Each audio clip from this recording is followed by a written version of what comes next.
preliminary application. I like to call it, rather than pre-approval, I like to call it pre-planning. Because it's getting your information, figuring out what it is you want to do, what we can do, and what we need to do to accomplish your goals. So sometimes it can happen really quickly, and sometimes it needs to take a little bit longer to get everything in order. So a pre-approval and knowing how much you're going to qualify is kind of like the biggest step before you even start looking. There's a lot of information here, but what price range do you qualify for? What are the banks going to do for you? As I said, there's been a lot of changes, and every 6 months we seem to get more government changes. The last one was November 30th, and it has totally changed everything, everywhere, at all levels. So when someone says, what's your rate? I think, well, isn't that a loaded question, right? Because it depends if you have this, if you have this, if you have that. And it's like, we can't even quote a rate any longer because it may not be relevant to you, okay? And so that's the part that we have to go through. Pre-approvals, basically what happens with a pre-approval. And so it's really important as to who you're dealing with, because lenders do not spend a lot of time working on a pre-approval, okay? What happens is some of our lenders, I plug things into the computer, I send it in, and a computer pre-approval pops out. Nobody has reviewed the information, okay? You'll go into a bank and get a pre-approval. They'll say, how much money do you make? You say, oh, 50,000. Okay, great, right? 50,000. And then they'll do everything based on that. They didn't verify anything. They didn't ask the right questions. Well, you go out, you buy a home without a condition on financing, and then you go back to your bank and say, hey, you told me I was pre-approved, right? And it turns out, oh, well, you said 50,000, but that included your overtime, and you don't have a 2-year history of it. All these there's tons of little things that can come up. So it's really, really important. One of the things I do is I make sure that when I'm working with the clients and I'm doing this pre-planning, pre-approval situation, is that I ask very detailed questions. Okay, I make sure to find out exactly what's what, and I do pull a credit check. Because that credit check, there may be something there, and a lot of times there is. Sometimes you may have only had credit cards for less than 2 years. That's a problem, right? So you don't realize that that's a problem, right? That is a problem. So generally speaking, it's 2 years income, 2 years job history, 2 years credit history. And with regards to credit history, it's 2 years credit history with minimum of 2 credit cards at $2,000 limits. Okay? Okay, generally speaking. Okay? So and everybody's personal circumstances are a little bit different. If you have more down payment, then sometimes there's other rules that we can get exceptions and things like that. But if you're thinking of coming in with 5% down, trust me, it is tough. Okay? So that means that we wait 2 years? It could, or it could mean more down payment, right? Or it could mean a different kind of lender. Yeah. Okay? Yeah. So these are why these things are so important, okay? And people have no idea. I just had someone, the other thing that I want to tell you right now, a little bit about credit, okay? So just kind of, I'll be a little bit all over the map with this, but it's just little tidbits of information. I can't tell you everything, but when I look at your personal circumstances, then I can start to fine-tune things, right? And sometimes you do go over your limit, like at Christmas time or something like that. Bad. Your credit score will drop dramatically. So you're saying if you have a credit card limit for say $5,000 and you go over $5,000, 5,001. then there's an issue. Big time issue. Dive. Wow. Okay? So, and these are things that people say, but I didn't go over my limit. But interest got added on. and that puts you, and that was the day that the credit bureau reports, and that puts you over your limit, bingo, down. So credit cards, good to have, to only go to 70, always pay on time, Okay. ahead of time, and only use 75% of your limit. Okay? Because as soon as you go over that, your score is going down anyways. But if you stay at 75% or less than your limit, you've got room for interest to hit, and it's not going to do this. But not only that, they say that they're not fully utilized. When you're fully utilized, it's a problem. Okay? So all these little things, would you have known No. if it wasn't for today? No. So it's really important to do your pre-planning. Sit down with it, hopefully it's me, but even if it's not me, sit down with someone you trust and someone who knows everything, okay? And so one of the other things I do is I ask for very specific information. I ask for the salary letter. I ask for pay stubs. I ask for 2 years tax returns and NOAs, okay? Because what people have said to me is they've come in and said, yes, I'm working full time. Yes, this is how much money I make, right? And I'm full time. Well, as it turns out, they are full time, but they're guaranteed hours, and it is especially true with like nurses, personal support workers, security. This is the industries that I've seen it in, where they are full time, they do work 40 hours a week, but their guarantee is only 30 hours. And they don't even know it. The client doesn't even know it, okay? So when you get that salary letter, you have to look at the way it's worded. So I'm very particular. I look at the way it's worded. Sometimes I pick up the phone and I call it myself in pre-approval stage to make sure that when this deal goes to the lender and the lender does their back end work, that it's all gonna check out, okay? Because sometimes the client doesn't even know. Like I've had clients that don't even know that they were only guaranteed 30 hours because they worked 40, but they'd only been there for a year. So if you're only there for a year, then you haven't got a 2-year average, which is what we need if there's any kind of variable pay.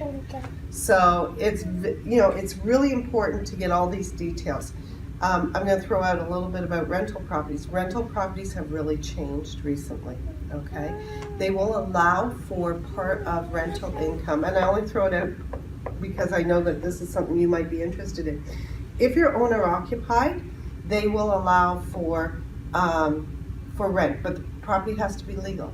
It has to be a legal duplex, right? It has to meet the bylaws, meet the fire zoning, fire whatever, retrofit.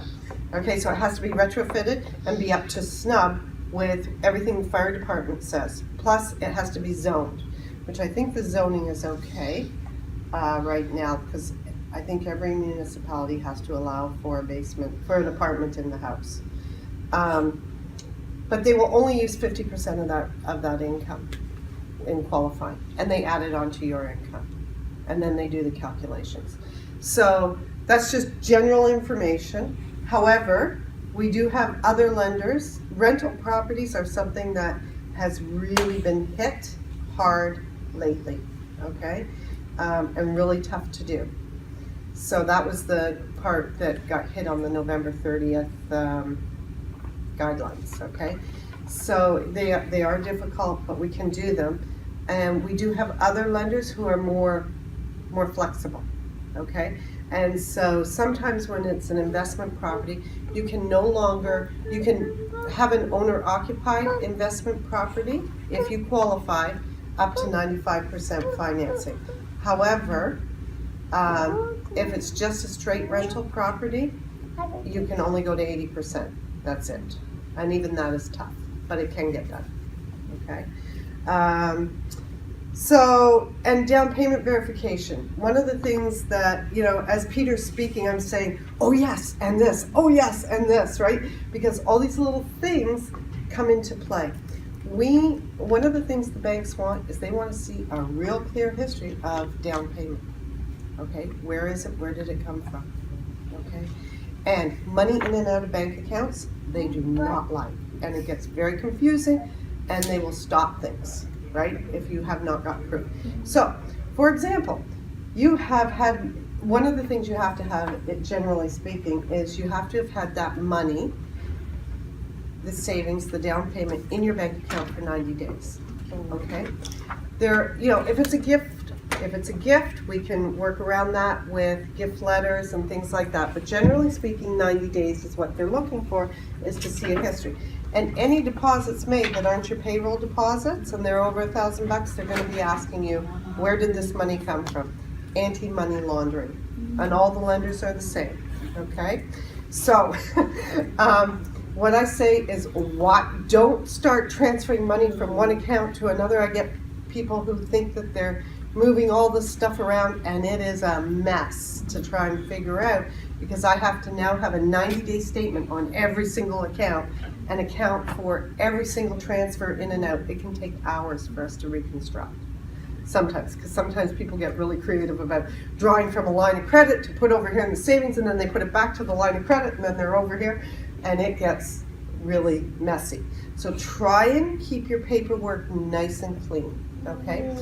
If you're in a situation where you do an offer, okay, and you go to take that nice big check for the initial deposit, and you do not photocopy everything, no matter what, like, you'll have your receipt. But when you get your money back, if that offer is not accepted, photocopy what you got, and then when it comes back to you, because it may come back to you in a different manner, okay, it may come back to you, may not be your actual draft coming back, it may be a draft from the real estate company, is that correct? Yes. It could be? Yeah. Yes. So photocopy everything before you deposit. Any check you go to deposit into your account that is not an automatic payroll, photocopy it. Okay, keep all your records, so that if someone says, well, what's this deposit here? You say, here it is, right here, I've got a copy of it. And then they say, okay, makes sense. You know, so there's going through that. What else did I want to say? There's a couple of other things. Okay, so going in conditional on financing versus going in firm.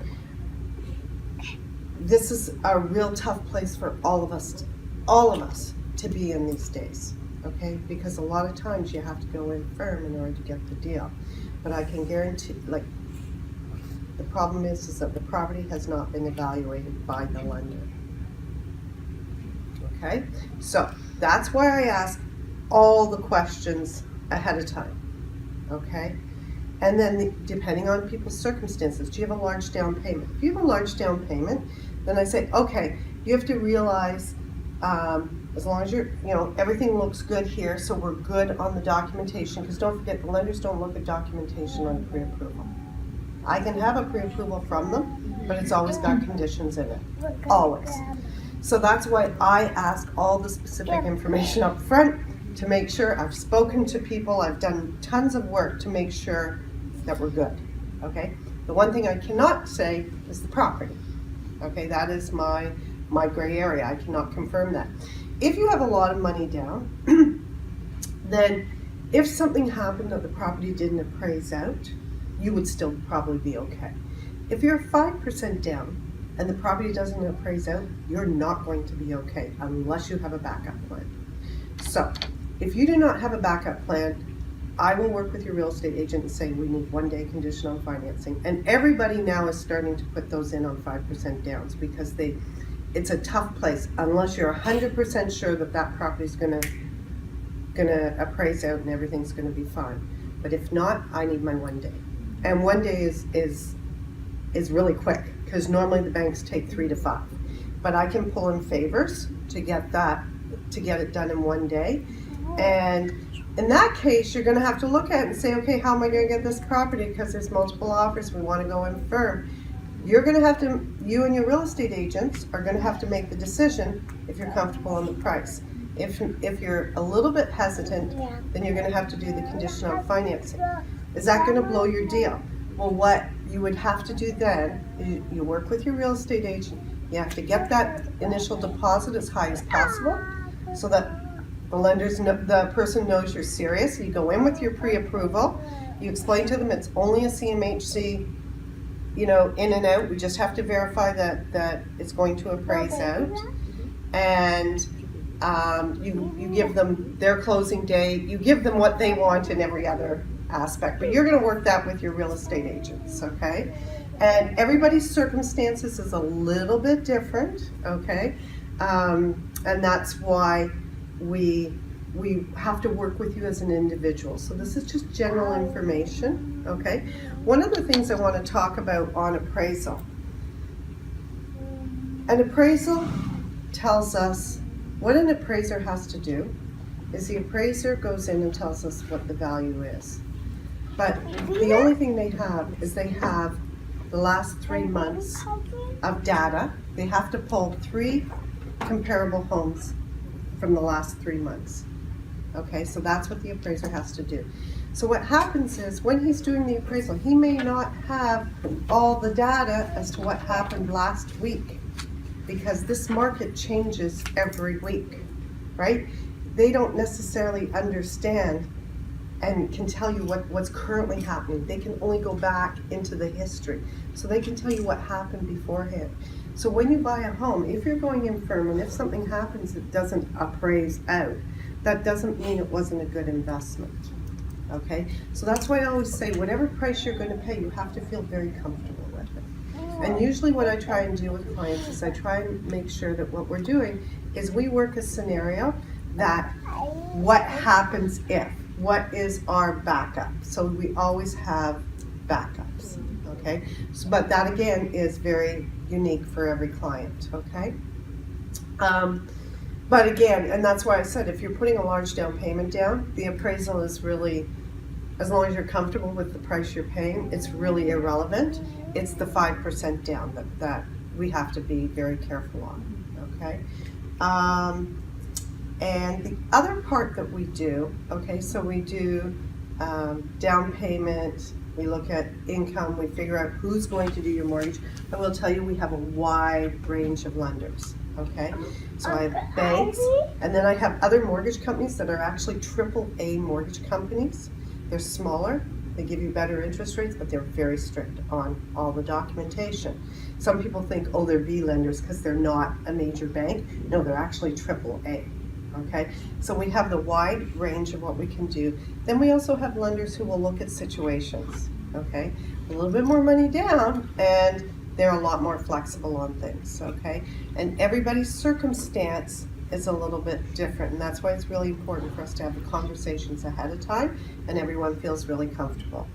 The other thing that I think is really, really important when you're going through the process is once we've had a conversation, and we have a lender on side for you, and you go and you buy. I get it approved, you now have your pre-approval, and your closing is 60 days out. Usually that's the norm, 60 days out from the day you put in the offer.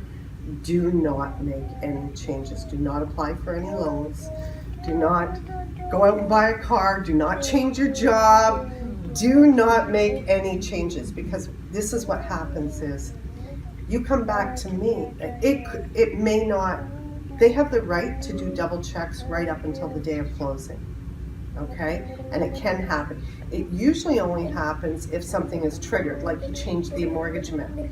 You change the mortgage amount, as soon as we do a little change, automatically it goes in and does another credit check, and they know everything now, right? Sometimes they have to verify employment, and they have to make a phone call to verify employment. That to them is just kind of like a preliminary, like just, you know, like the last little detail to do the box ticking. So they phone to call your employer, and you quit last week. And all of a sudden they say, we're not doing the deal. And we're in trouble. Okay, so it's really important. Do not change your do not change financial position until closing date. Okay, really, really important for that. And then the last thing I want to talk about too is RSP loans, okay? Really good for, really good opportunity for a first-time home buyer. It is only for first-time home buyer, and what we do is up to $25,000 you're allowed to withdraw out of your RSP, if you have money in your RSP. Also, how much? 25,000. That money can be withdrawn tax-free because you got a tax break when you put that money in there. You can withdraw it tax-free and put it towards your home. Okay? All you have to do is buy a home. You can actually take that money and go on a holiday as long as you buy a home. The obligation is that you have to put that money back into your RSP over the next 15 years and you don't get any more tax benefits because you already got the tax benefit. But it's a good thing because it's kind of like forced savings to put it back in. It allows you to get some money that may help with closing costs, down payment, whatever, okay? Everybody's situation is unique because your RSP limit is based on your accumulated income over the years. So what we can do for people who are working and have reported income is that we can get you an RSP loan. Okay, so we get you a loan, you put the money in, and the money must be in your RSP for 90 days.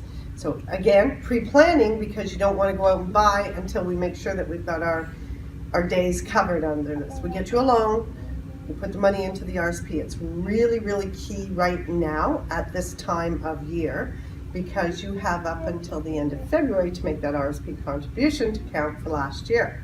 So let's say you have a $25,000 limit and you have not put any money into your RSP.